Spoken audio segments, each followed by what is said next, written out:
Tingnan nyo guys, gumagalaw. May multo siguro. Hold on tayo. Yan tinatawag na ground knife. Recovery lang naman to, kaya Masakit ba yun? wag persahin. Okay, barefoot running day 287. Ang recovery lang kami, siguro 5. Kasi kahapon na-unlock niyo yung 10 kilometers. Baka mapersa. Ma'am, ano masasabi mo sa 10? Maganda. Yan. Gusto ko yan. Warm up! Okay, 1 kilometer. Ang pace natin ay 8 minutes and 37 seconds. Ang calories burn natin ay Recover. 92 kilocalories burn. Recovery to ni teacher kasi nag-10 siya kahapon. Kaya okay lang yung chill run lang. Alright. Okay, 2 kilometers ma'am. Ang pace natin ay 8 minutes and 20 seconds.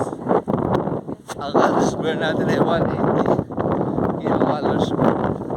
Ano yung ganyan pagka-recover? Hindi mo pwede persa. Alright. Okay, 3 kilometers.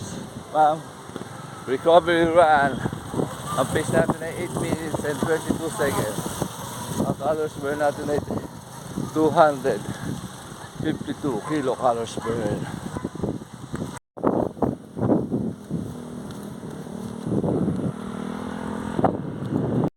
Okay, 4 kilometers ma'am. Para sa recovery run.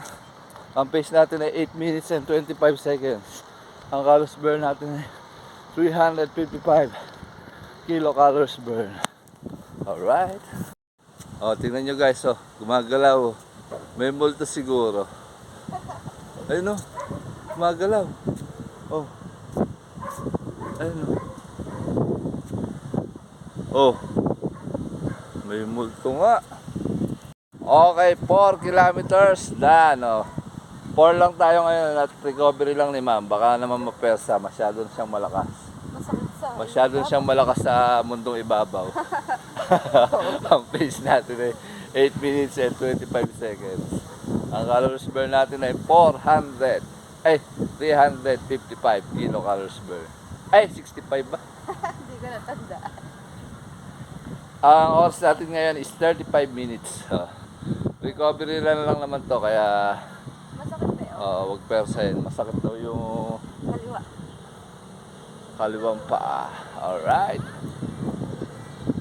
Cool down. Cool down tayo. Yan tinatawag na ground knife. Ground oo yun. Alright, sarap. Napakalamig. Pag dito ka nag-cool down, super cool. Cool sa paa. Shoutout yung mga patay.